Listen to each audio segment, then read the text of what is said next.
बेटा chapter number 10 hydrocarbon आज mainly start हो रहा है। अगर ध्यान से देखा जाए इस चैप्टर में आपको एक बार जल्दी से ब्रीफ में बता दूं क्या क्या है। हमें सिर्फ 4 टॉपिक करने, एल्केन, एल्कीन, एल्काइन और बेंजीन।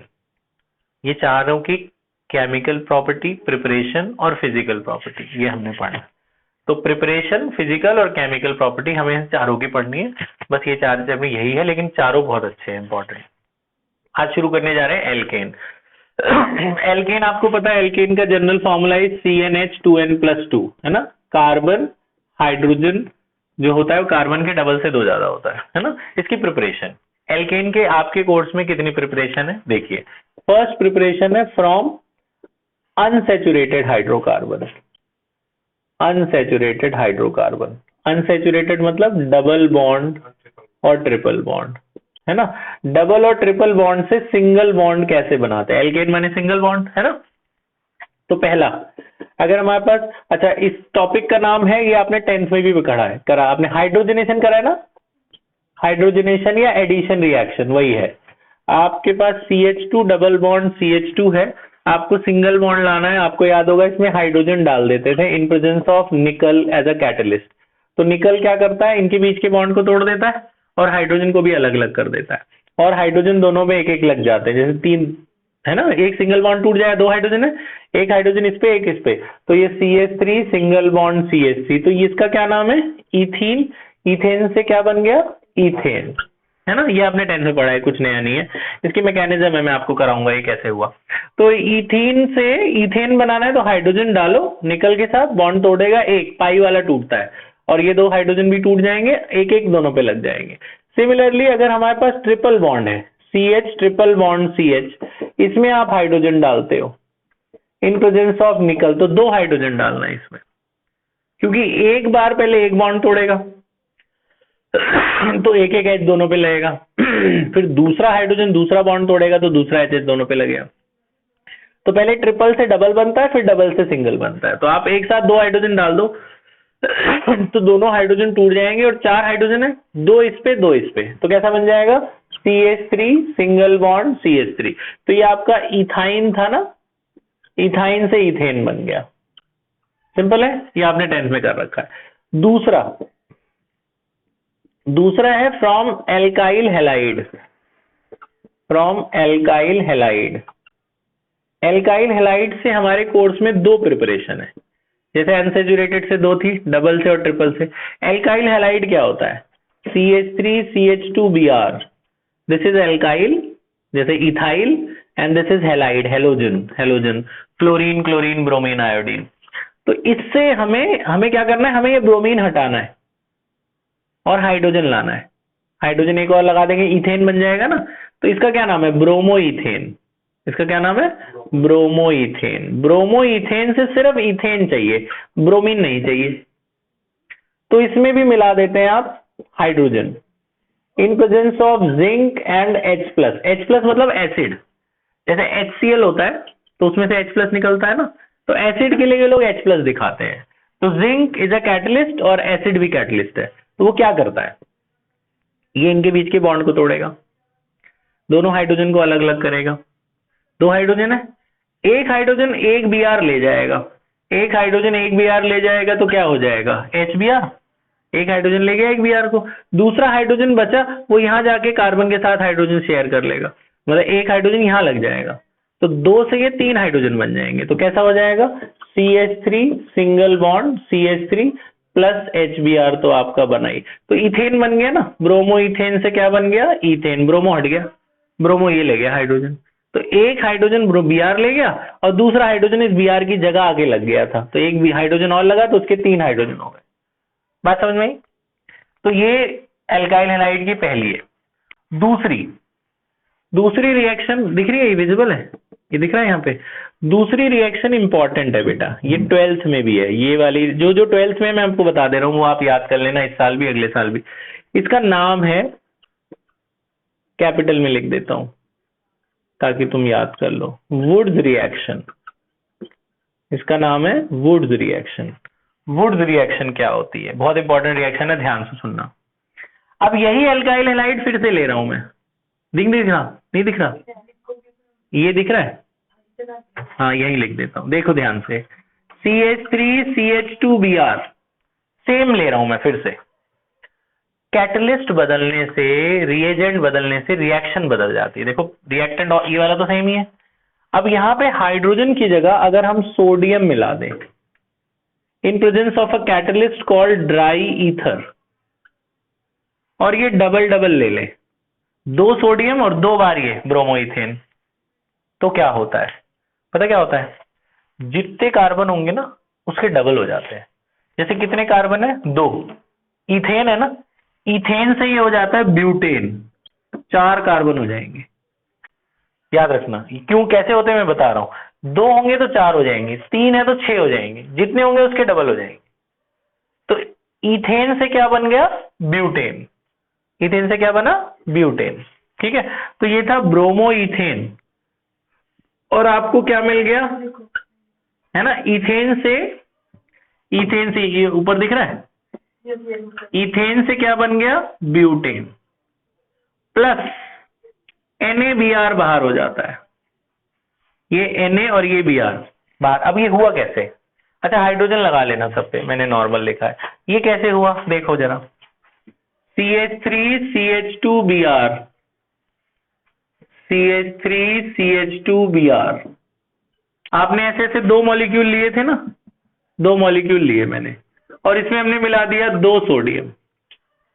तो सोडियम क्या, ये ड्राई ईथर क्या करता है? इनके बीच के Br को तोड़ता है, इनके बीच के Br को तोड़ता है। सोडियम Br को खींच लेगा। सोडियम मेटल है, ये नॉन मेटल है, इसका +1 है, ये -1 है ना, हेटेरोलिटिक क्लीवेज होती है, इसमें माइनस और इस पे प्लस, तो प्लस माइनस को खींच लेगा। तो 2 सोडियम है तो दोनों Br ले लेंगे, इसका भी Br ले लेंगे, उसका भी Br ले लेंगे, 2 सोडियम ब्रोमाइड बाहर हो गए। जब यहां से गया तो अपने पीछे इलेक्ट्रॉन छोड़ गया था, है ना, वो इलेक्ट्रॉन ये दोनों शेयर कर लेते हैं। तो देखो कितने कार्बन हो गए टोटल, अब 4, 1 2 3 4, तो इसलिए 4 कार्बन हो जाते हैं। जहां से Br हटता है वही कार्बन आपस में वो शेयर कर लेते हैं इलेक्ट्रॉन को, और वो जितने कार्बन होंगे उसके डबल हो जाएंगे, क्योंकि आपने 2 मॉलिक्यूल लिए थे। तो 2 Na और Br चला गया, और जहां से Br लगा वहां से हट जाएगा। मान लो ऐसा होता, ध्यान से देखना, यहां Br लगा होता और आपने ऐसे ऐसे 2 मॉलिक्यूल लिए होते और आपने 2 सोडियम लिया होता, तो दोनों सोडियम क्या करेंगे? इस Br को ले जाएंगे, यहां पे जो बॉन्ड टूटा उसके फ्री इलेक्ट्रॉन बचेंगे, यहां से शेयर कर लेंगे। अब तो ऐसा मॉलिक्यूल बन जाएगा। इसका नाम क्या होगा? CH3CH CH CH3 CH3। इसका नाम बताओ, 1 2 3 4, ये है ना लॉन्गेस्ट चेन, क्या नाम है? 2,3 डाई मिथाइल ब्यूटेन, है ना। मतलब ओवरऑल देखा जाए तो 6 कार्बन हो गए ना, कार्बन एटम डबल हो गए, लेकिन Br जहां लगा होगा ना वही कार्बन आपस में शेयर कर। यहाँ कोने में लगा है तो कोने वालों ने Br यहां से अपना शेयर कर लिया, कार्बन 4 हो गए, डबल हो गए। अगर बीच में Br लगा होगा तो वो वाला कार्बन शेयर होगा। वुड्स रिएक्शन इसलिए इंपॉर्टेंट है, मैंने 2 एग्जांपल इसलिए आपको दिए। वुड्स याद हो गई? तो देखो अगर आपको कार्बन रिटेन रखना है, मतलब 2 कार्बन का 2 ही कार्बन रखना है, तो आप हाइड्रोजन मिलाना जिंक के साथ। अगर आपको कार्बन डबल करने हैं तो आप सोडियम मिलाना ड्राई ईथर के साथ। बात समझ में? ठीक है। अच्छा अगला तीसरा है, तीसरी रिएक्शन का नाम है बच्चों डी कार्बोक्सिलेशन। डी कार्बोक्सिलेशन, ये याद हो गया वुड्स रिएक्शन। डी कार्बोक्सिलेशन क्या है, ध्यान से सुनना। CH3COONA जो आपका एसिटिक एसिड होता है, ये एसिटिक एसिड है। एसिटिक एसिड, ये मैं रफ वर्क है, ये फेयर में नहीं लिखना आपने, ये तुम्हारी नॉलेज के लिए बता रहा हूं, ये आपने 10th में पढ़ा है। एसिटिक एसिड में जब सोडियम हाइड्रोक्साइड डालते हैं, इसे कास्टिक सोडा कहते हैं, तो ये अपना OH देता है और ये क्या देता है? H। OH और H मिलके क्या बन जाता है? वाटर। तो वाटर निकल गया, यहां से H निकल गया, यहां से क्या निकल गया? OH। ये Na आके यहां लग जाता है ना, ठीक है। डी कार्बोक्सिलेशन की शुरुआत इससे होती है, इसका नाम है सोडियम इथेनोएट या सोडियम एसीटेट भी कहते हैं इसे। इसे क्या बोलते हैं? सोडियम एसीटेट, ये सोडियम के कार्बोक्सिलिक एसिड सॉल्ट भी कहते हैं इसे। अब सोडियम एसीटेट में क्या मिलाते हैं? मिलाते हैं बच्चे सोडा लाइम, याद रखना इसका नाम, soda lime. This is called soda and this is called lime. माने sodium hydroxide in presence of calcium oxide is called soda lime. तो क्या होता है, ये दोनों इससे कार्बन डाइऑक्साइड खींचते हैं, इसलिए डी कार्बोक्सिलेशन कहते हैं। डी माने रिमूवल, कार्बोक्सिलेशन माने कार्बन डाइऑक्साइड। इसमें से CO2 निकालते हैं लोग। कैसे निकालते हैं देखो, CaO क्या करता है, यहां से तोड़ देता है, और ये क्या करता है पता है, ये सारा बाहर हो जाता है, ये सब। जरा इसको कंबाइन करके पढ़िए, Na2 और COO 3 है, CO3, this is sodium carbonate. देखो Na2 और CO3, कार्बन डाइऑक्साइड आ गया ना इसमें से, ये CO2 है इसके पास, तो इनने क्या किया, इसका CO2 खींच लिया पूरा, इसलिए इसे डी कार्बोक्सिलेशन कहते हैं।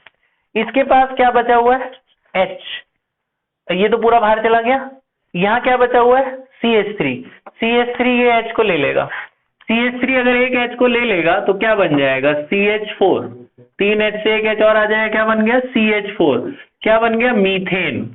CH4 क्या होता है, मीथेन। हम किसकी प्रिपरेशन कर रहे हैं, एल्केन की, तो ये भी मीथेन भी एक एल्केन है, एल्केन बन गया। आ रही बात समझ में? तो अगर आपको मीथेन बनाना है तो 2 कार्बन वाला लेना, अगर आपको इथेन बनाना है तो कार्बन बढ़ा लेना, 3 कार्बन ले लेना। अगर यहाँ 1 कार्बन और कर लेते तो इथेन बच जाता, ये तो बाहर होना ही है, 1 कार्बन हमेशा कम हो जाएगा, CO2 ले जाएगा वो। प्रोपेन बनाना है तो 1 कार्बन और बड़ा ले लेना, इधर इधर जितने ज्यादा कार्बन लोगे वो 1 बाहर हो गए, बाकी बच जाए। लास्ट 4th 4 प्रिपरेशन है बेटा ये, मतलब इनमें 2-2 पार्ट्स भी है। 4th है कोलबेज इलेक्ट्रोलाइटिक मेथड। कोलबेज इलेक्ट्रोलाइटिक मेथड, ये क्या है, ये 3 स्टेप में होता है। स्टेप 1, इसी से शुरुआत करते हैं। अब इसको एक टैंक में डालते हैं, जो सेल वाला टैंक होता है, ये टैंक में डालते हैं इसको। बेटा ध्यान बोर्ड की तरफ, CH3CONA को आयोनाइज कराते हैं, इसमें करंट पास करते हैं। तो जब इसमें इलेक्ट्रोलिसिस करोगे, CH3CONA में इलेक्ट्रोलिसिस करोगे तो ये आयोनाइज हो जाता है, Na अलग हो जाता है, ये अलग हो जाता है। तो कैसा हो जाएगा, CH3COO- और Na+। इसका नाम याद रखो, CH3CO- अलग हो गया, ये अलग हो गया करंट देने के बाद। दिस इज एसीटेट आयन, इसको क्या बोलते हैं, एसीटेट आयन, और वो तो सोडियम आयन आपको पता ही है। स्टेप 2, अब इसमें फर्दर करंट पास कराते हैं, ये जो एसीटेट आयन है इसमें फिर से करंट पास कराते हैं। पता क्या होता है, CO2 गैस निकल जाती है, देखो CO2 गैस इसमें से निकल जाएगी। बचा कौन, यहां से बॉन्ड टूट जाएगा, बचा कौन, CH3। इस पे 1 इलेक्ट्रॉन फ्री बचता है, क्योंकि कार्बन के 4 इलेक्ट्रॉन होते हैं, 3 ही बने, 1 बॉन्ड बनता है। This is called methyl radical. Methyl और फ्री इलेक्ट्रॉन बचता है तो उसे क्या बोलते हैं, रेडिकल। चार्ज आता है तो कटायन बोलते हैं ना, कार्बोकटायन, और इलेक्ट्रॉन बच जाता है तो उसे क्या बोलते हैं, रेडिकल। ठीक है। Step 2, last step, step 3। अब ये अकेला तो बचा नहीं होगा, ऐसे ऐसे बहुत सारे मॉलिक्यूल होंगे, मैंने तो एक लिया है, तो मिथाइल रेडिकल भी बहुत सारे बने होंगे। तो ये मिथाइल रेडिकल क्या करता है, पड़ोसी वाले मिथाइल रेडिकल के पास जाता है, कहता है तेरे पास भी 1 इलेक्ट्रॉन, मेरे पास भी इलेक्ट्रॉन, आओ शेयर करें। तो दोनों शेयर कर लेते हैं, तो कैसे बन जाएगा, CH3 शेयर CH3, तो ये इथेन बन जाता है। क्या बन गया, इथेन, यानी एल्केन। तो ये एल्केन की एक और प्रिपरेशन है, ये 3 स्टेप में होती है। बात समझ में आई? तो एल्केन की आपकी 4 प्रिपरेशन है। डबल बॉन्ड से बनाना है, हाइड्रोजन मिलाओ निकल के साथ। एल्काइल हैलाइड से बनाना है, 2 तरीके हैं।